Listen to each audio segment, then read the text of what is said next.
நீதி வழங்கும் போது அண்ணன் தம்பி சொந்தம் பந்தம் பணக்கார ஏழை எதையுமே பார்க்க கூடாதுடா.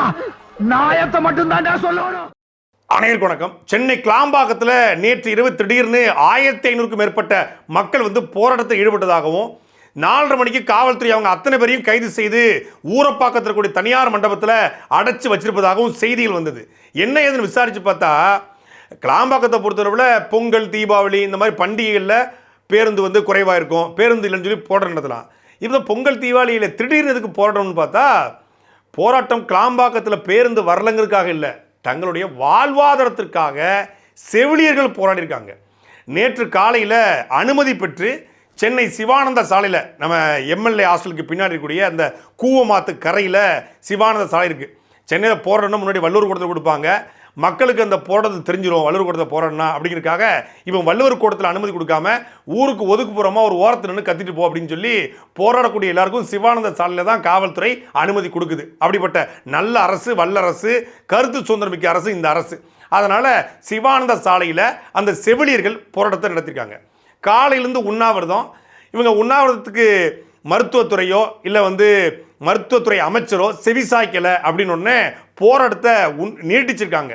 உடனடியாக கருணை உள்ள தாயுள்ளம் கொண்ட பெண்களின் மீதும் செவிலி தாய்மார்கள் மீதும், செவிலி தாய்மார்களை தேவதைகள் என்று அழைத்த இந்த அரசு கருணையுள்ளத்தோடு, நீங்கள் எல்லாரும் வெவ்வேறு ஊரில் தூத்துக்குடி, திருநெல்வேலி, விருதுநகர், சேலம், ராமநாதபுரம், திருச்சி, மதுரை, தருமபுரி பல்வேறு பகுதியில் வந்திருக்காங்க. இப்படி எல்லா ஊர்லேருந்து இங்கே இருக்காங்களே, எப்படி இந்த போராட்டத்தை நசுக்கலாம், எப்படி முடக்கலாம்? சரி, எல்லாரையும் கொண்டு போய் கிளாம்பாக்கம் பஸ் ஸ்டாண்டில் விட்டுரு. பஸ் ஸ்டாண்டில் விட்டாச்சுன்னா ஆளுக்கு பஸ்ஸை பிடிச்சி ஊருக்கு போயிடுவாங்க, போராட்டம் நசுங்கிரும் அப்படின்னு திட்டமிட்டிருக்காங்க.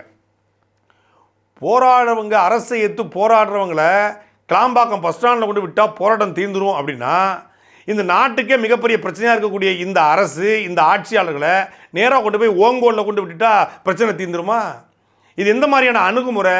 சரி, என்னத்தை கேட்டவங்க போராடிட்டாங்க அப்படின்னா, தொகுப்பூதியம் வாங்கக்கூடிய செவிலியர்களுக்கு அரசு வேலை கொடுங்க, சம வேலைக்கு சம ஊதியம் கொடுங்க, கொரோனா காலத்தில் பணியில் சேர்க்கப்பட்டு வேலையை வாங்கிக்கிட்டு அந்த பணியிலிருந்து நீக்கப்பட்ட செவிலியர்களுக்கு மீண்டும் அரசு வேலை கொடுங்க என்ற கோரிக்கையை முன்வைத்து போராடிருக்காங்க. அவங்க ஒன்றும் கோடி கோடியாக கேட்கல, அரசு வேலை கொடுங்க, எப்படி தூய்மை பணியாளர் கேட்குறாங்களோ அதே போல தான் இந்த செவிலியர்களும் கேட்டிருக்காங்க. இது ஒன்றும் செவிலியருடைய கோரிக்கை மட்டும் கிடையாது, திமுக அரசு கொடுத்த வாக்குறுதி. திமுகவுடைய எலெக்ஷன் ஹீரோ என்று அழைக்கப்பட்ட திமுகவின் தேர்தல் வாக்குறுதி 356வது வாக்குறுதி. அரசு மருத்துவமனைகளில் உள்ள காலி பணியிடங்கள் உடனடியாக நிரப்புவதோடு ஒப்பந்த நியமன முறையில் தற்போது பணியாற்றும் மருத்துவர்களும் செவிலியர்களும் பணி நிரந்தரம் செய்யப்படுவார்கள். 356 வாக்குறுதியை மரியாதைக்குரிய தமிழ்நாடு முதலமைச்சர் ஐயா ஸ்டாலின் அவர்கள் கொடுத்த வாக்குறுதியை நிறைவேற்ற சொல்லி 4.5 வருஷமாக போராடுறாங்க இந்த செவிலி தாய்மார்கள். உண்மையிலேயே இந்த அரசு கருணை இரக்கம் அப்படின்னு ஒன்று இருந்தால், கருணை இரக்கம்லாம் உனக்கு ஒரு அரசுக்கு இருக்க தேவை கிடையாது, அது இருக்கோ இல்லாமல் கூட போட்டோம், குறைந்தபட்சம் சொன்ன வாக்குறுதியை நாங்கள் நிறைவேற்றுவோம் அப்படிங்கிற அந்த ஒன்றாவது இருந்திருந்தா நீங்கள் அவங்க கேட்குற கோரிக்கையை நிறைவேற்றிருக்கலாம். இவங்க என்ன சொல்கிறாங்கன்னா, தமிழ்நாடு அரசு மருத்துவமனையில் காலி பணியிடங்களே இல்லைங்க, காலி பணியிடங்கள்னு ஒன்று இருந்தால் தானே நாங்கள் இவங்க கேட்குற கோரிக்கை நிறைவேற்ற முடியும், காலி பணியிடங்கள் வந்தால் பார்த்துக்கொள்ளலாம் அப்படின்னு சொல்லி சர்வசாதாரணமாக அரசு இதை கையாளுகிறது. இங்கே போராடியவர்களை கொண்டு போய் அங்கே கொண்டு போட்டு, அங்கே போய் போராடிய, அதாவது மருத்துவமனையில் கொட்டும் பணி, மார்கழி பணி எப்படின்னு தெரியும், வீட்டுக்குள்ளே இருக்க முடியல, அப்படி கொட்டும் பணியில், உரை பணியில் படுத்து இருந்த அவங்கள அழைச்சிட்டு போய் மண்டபத்தில் கொண்டு போய் அடைச்சி போட்டு வச்சுருக்காங்க. இப்போதைக்கு வரைக்கும் அந்த மண்டபத்தில் அவங்க உள்ளிருப்பு போராட்டத்தை நடத்தி கொண்டிருக்காங்க, போராட்டத்தை தொடர்றாங்க.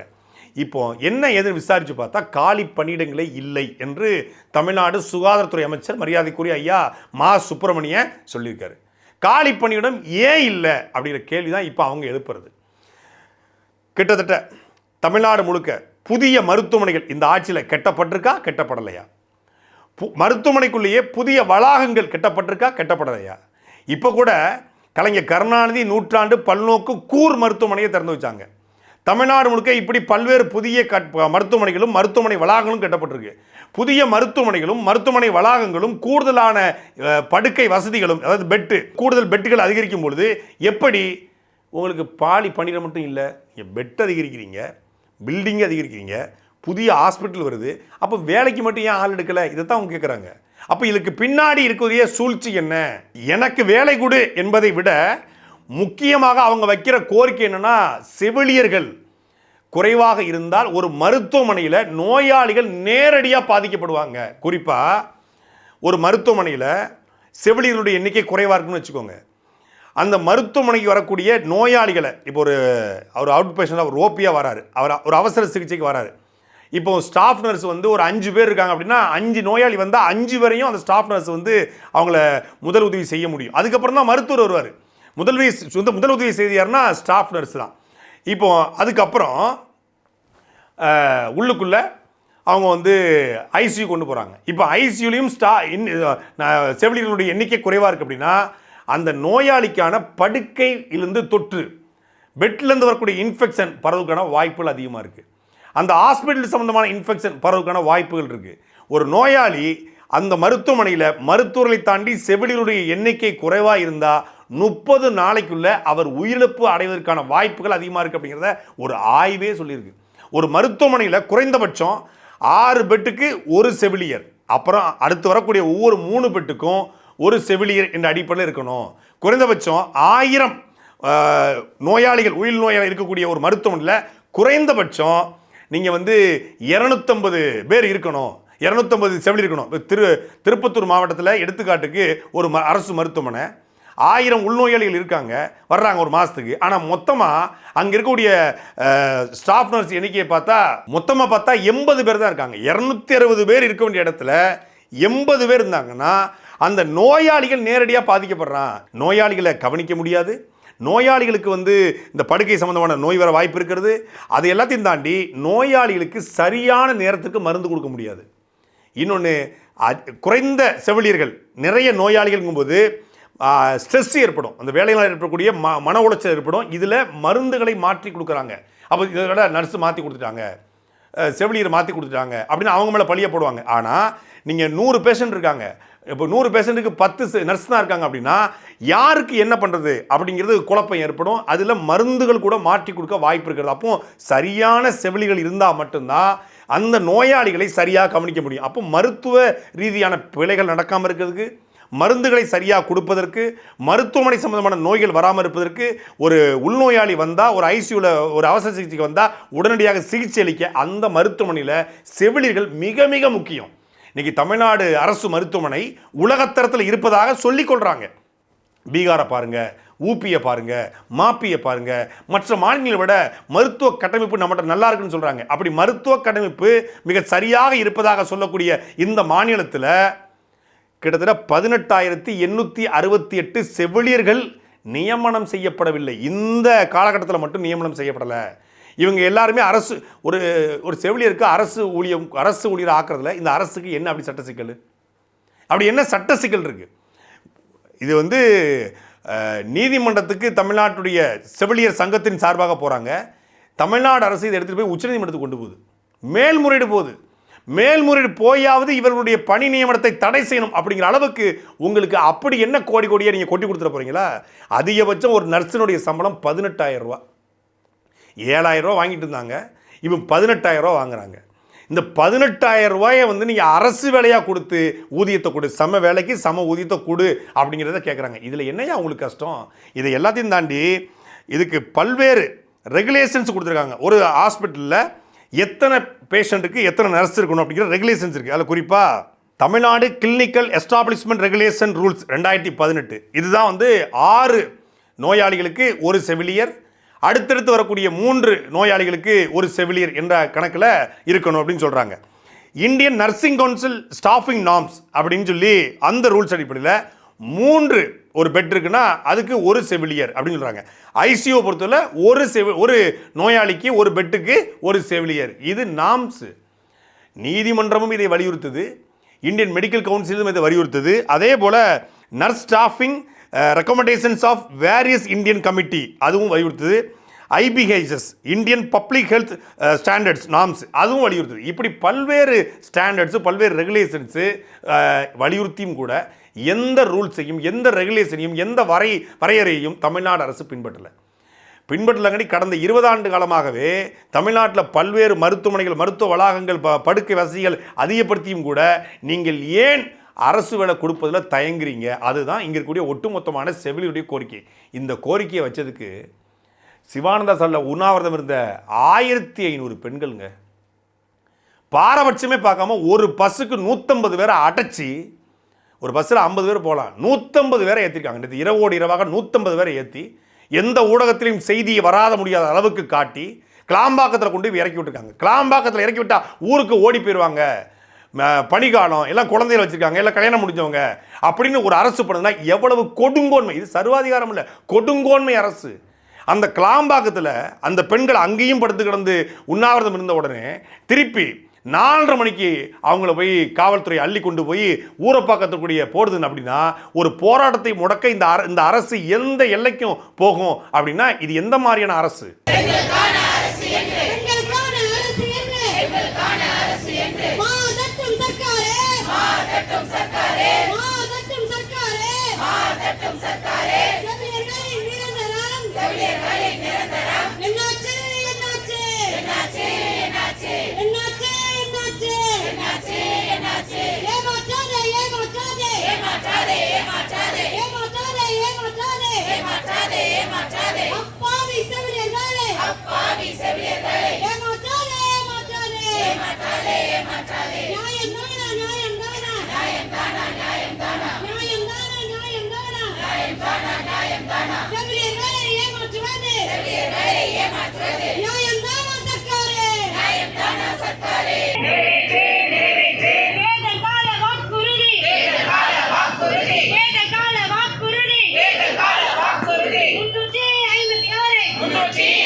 நாங்கள் ஆட்சிக்கு வந்தால் உங்களுடைய கோரிக்கைகள் அனைத்தும் நிறைவேற்றப்படும், அதே போல அனைத்து தொகுப்புதிய செவிலியர்களும் பணிநிரந்தரம் செய்யப்படுவார்கள் என்று வாக்குறுதி அளித்தது. ஆனால் திமுக ஆட்சி அமைக்க இன்றைக்கு 5 வருட காலங்கள் ஆகிவிட்டது.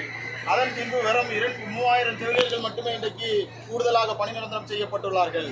அவர்களுடைய தேர்தல் வாக்குறுதி இன்றைக்கு தேர்தல் அந்த ஆட்சி காலம் முடிவடக்கூடிய சூழ்நிலையிலும் தேர்தல் வாக்குறுதி நிறைவேற்றப்படாமல் கிட்டத்தட்ட 8000 செவிலியர்கள் வரைக்கும் இன்னும் தொகுப்பூதியத்திலே பணி செய்து கொண்டிருக்கிறார்கள்.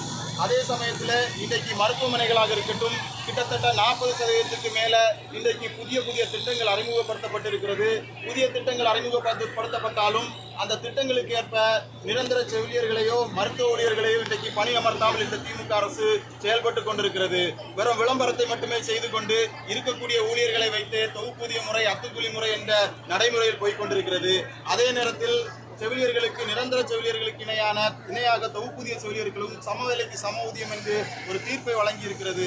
அந்த தீர்ப்பை வழங்கிய பிறகு உயர்நீதிமன்றம் அந்த தீர்ப்பை வழங்கிய பிறகு இன்றைக்கு தற்போது திமுக அரசானது உச்சநீதிமன்றத்துக்கு மேல்முறையீடு செய்திருக்கிறது. எங்களுடைய கோரிக்கை ஒரு பக்கம் இருக்க, தேர்தல் வாக்குறுதி ஒரு பக்கம் இருக்க, நேர்மாறாக இன்றைக்கு தேர்தல் நெருங்கக்கூடிய நேரத்தில் திமுக அரசு மேல்முறையீடு போயிருப்பது இன்றைக்கு அப்பட்டமாக அவர்களுக்கு தேர்தல் வாக்குறுதி நிறைவேற்றுவதற்கு துளியளவும் எண்ணம் இல்லை என்றது தெரிய வருகிறது. அதே நேரத்தில் மீண்டும் அடுத்த கட்டமாக அடுத்த தேர்தலுக்கு இவருக்கு தேர்தல் வாக்குறுதி குழு அமைத்திருக்கிறார்கள். அதை பார்க்கும்போது நாங்கள் ஏமாற்றப்பட்டோம் என்ற நிலைதான் இன்றைக்கு உருவாகி இருக்கிறது. இன்றைக்கு தொகுப்பூதியத்தில் பணி செய்யக்கூடிய செவிலியர்களுக்கு மகப்பேறுகளுக்கு கூட வழங்காத நிலை தான் பணியிடங்களே உருவாக்கப்படாமல் காலி பணியிடங்கள் இல்லை என்று சொல்லுவது அப்பட்டமான பொய். அதாவது கிணற்றை தோண்டாமலே கிணற்றை காணவில்லை என்று சொல்வது போல இருக்கிறது. காலி பணியிடங்கள் என்பது பணியிடங்கள் உருவாக்கப்பட்டால் தான் அந்த பணியிடங்கள் நிரப்பப்படாமல் இருந்தால் காலி பணியிடங்கள் என்று சொல்ல வேண்டும். இங்கு இருக்கக்கூடிய பிரச்சனை என்னவென்றால் திட்டங்கள் உருவாக்கப்பட்டு விட்டது, கட்டடங்கள் உருவாக்கப்பட்டு விட்டது, படுக்கை எண்ணிக்கை அதிகரிக்கப்பட்டு விட்டது.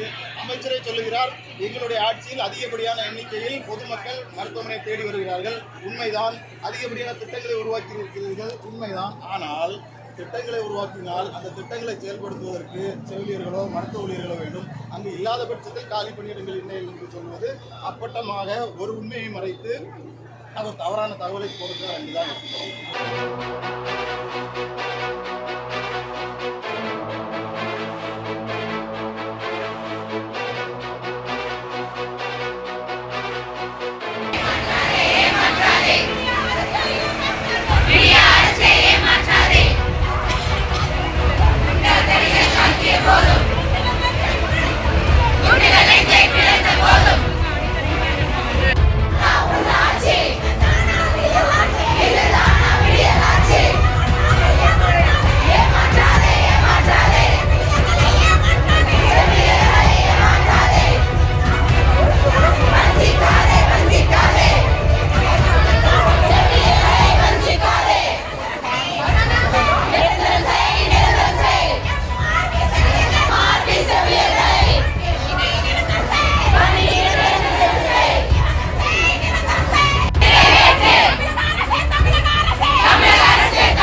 இதில் ஒரு செவிலியர் சொல்கிறாங்க, இந்த கொரோனா காலகட்டத்தில் வந்து பணிக்கு ஆட்கள் எடுத்திருக்காங்க. கொரோனா முடிஞ்ச உடனே தூக்கி தூர போட்டாங்க. ஒரு அட்டைப்பூச்சி ரத்தத்தை குடிச்சிட்டு அந்த அட்டைப்பூச்சி ரத்தத்தை குடிச்சிட்டு வெளியேறும்ல, அது மாதிரி எங்களை பயன்படுத்தி கொண்டு, அதாவது அடிமாடு மாதிரி வேலை வாங்கிட்டு தூக்கி தூர போட்டாங்க. அவங்களுக்கு தான் நாங்கள் வேலை கேட்குறோம். அந்த கொரோனா காலகட்டத்தில் நீக்கப்பட்ட அந்த செவிலியர்களுக்கு வேலை கேட்குறோம். நீங்கள் பாருங்கள், கொரோனா காலகட்டத்தில் நாம் வீட்டை விட்டு வெளியே வர பயந்தோம். மருத்துவமனையில் நம்ம அப்பாவோ நம்ம அண்ணனோ தம்பியோ இல்லை கொரோனாவால் பாதிக்கப்பட்டோ யாராக இருந்தால் உயிரை பற்றி கவலைப்படாமல் அவர்களுக்காக நின்றது யாருன்னா செவிலியர்கள். மருத்துவர்கள் கூட முழு கவசம் முழு பாதுகாப்போடு இருப்பாங்க, வேக்சின் போட்டிருப்பாங்க.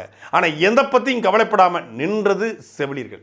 கொரோனா காலகட்டத்தில் மட்டும் இல்லை, எல்லா காலகட்டத்திலையும் ஒரு மருத்துவமனைக்கு நம்ம ஒரு அடிபட்டு போகிறோம், இல்லை ஒரு பாம்பு கடிச்சு போகிறோம், இல்லை ஒரு ஹார்ட் அட்டாக்கில் போகிறோம், இல்லை ஒரு பெரிய ஸ்ட்ரோக் வந்து போகிறோம், என்ன போனாலும் முதலில் பார்ப்பது யாருன்னா செவிலியர் தான். எவ்வளவு நீங்கள் ஆடைகள் கிழிந்து கிடந்தாலும் கந்தல் கோலமாக இருந்தாலும் மண்ணு புண்ணுக்குள்ள மண்ணு கிடந்தாலும் அது சீல் பிடிச்சி ஸ்தலம் வச்சிருந்தாலும் அதை தொட்டு தொடச்சி பெத்தெடுத்த பிள்ளைகளோ இல்லை கட்டிய மனைவியோ அப்பா அம்மாவோ செய்வாங்களான்னு தெரியல. எல்லா குடும்பத்திலையும் சில பணம் கோடி கோடியாக இருக்கும், குடும்பம் கவனிக்காது. பெரிய செல்வந்தான் இருப்பான், குடும்பம் கவனிக்காது. அவனையும் பாதுகாத்துக் கொள்வது யாருன்னா செவிலிகள் தான். எதை பற்றி கவலை மாட்டாங்க.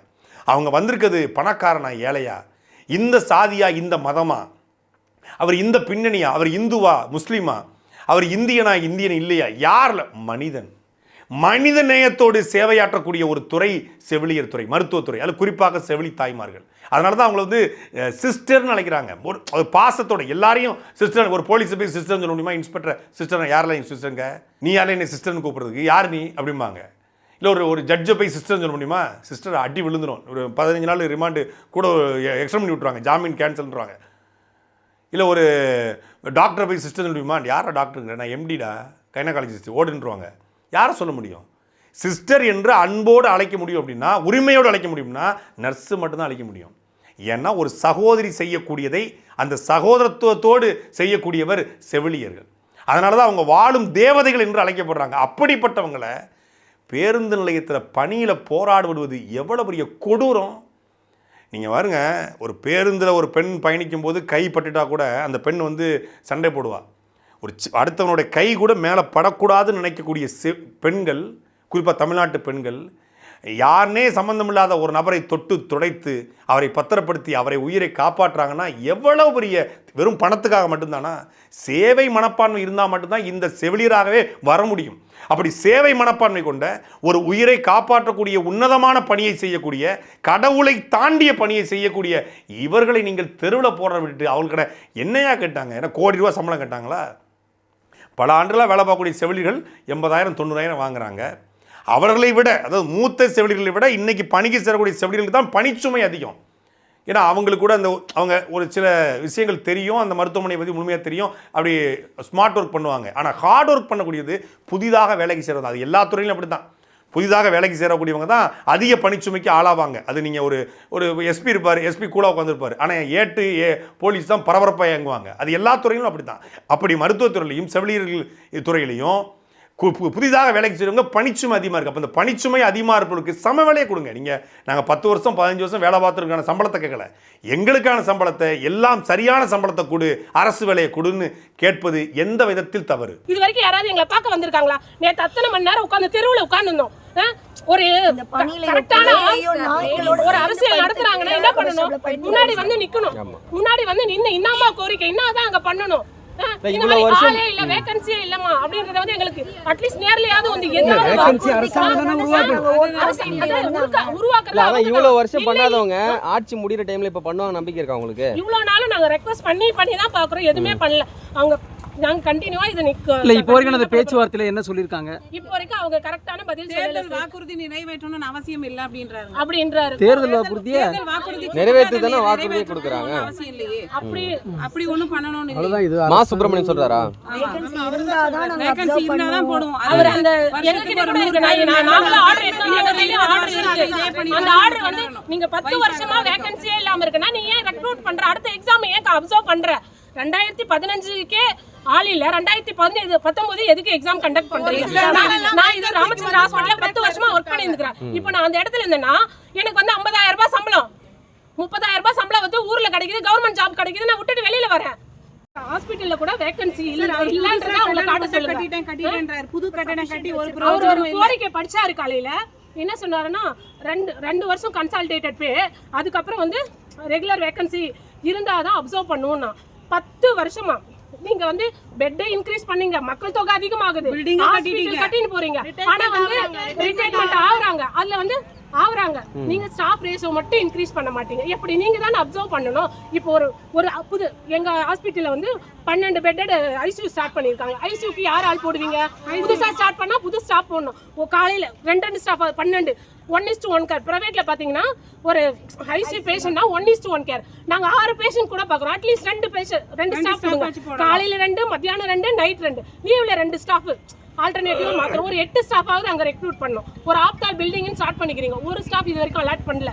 அப்படி இருக்கும்போது எங்களோட GH சப் டிஸ்ட்ரிக்ட் ஹாஸ்பிட்டல் எங்களுக்கே இந்த நிலைமை, அப்போ வந்து மெடிக்கல் காலேஜ் என்ன நிலைமையில இருக்கணும் யோசிச்சு பாருங்க. ஸ்கீம்னு ஒன்று ஸ்டார்ட் பண்றாங்க, அதுல இருந்து ஆள் எடுத்து 8000 ரூபாய் சம்பளத்துக்கு வேகன்சி இல்ல. அதுக்கப்புறம் ஏன் எடுக்கிறீங்க? ஏன் எடுக்கிறீங்க? ஸ்கீம் இந்த எக்ஸாம் எழுதிட்டு வர எல்லாருக்குமே ரெகுலர் பேஷண்ட் டாக்டர்ஸ் நீங்க வந்து பாத்தீங்கன்னா பிரச்சனை கிரியேட் ஆக கூடாதுன்றது அந்த டைம் மட்டும் நீங்க கரெக்ட்டா ஸ்டாப் பண்ணி முடிச்சிடுறீங்க. அப்ப நாங்க என்ன ஆகுறது? ஒரு பக்கம் காலி பணியிடங்கள் இல்லைன்றாங்க, இன்னொரு பக்கம் ஆரம்ப சுகாதார நிலையங்களில் பல இடங்கள்ல நோயாளிகள் காத்திருக்காங்க, நர்ஸ் வர்றதில்லை.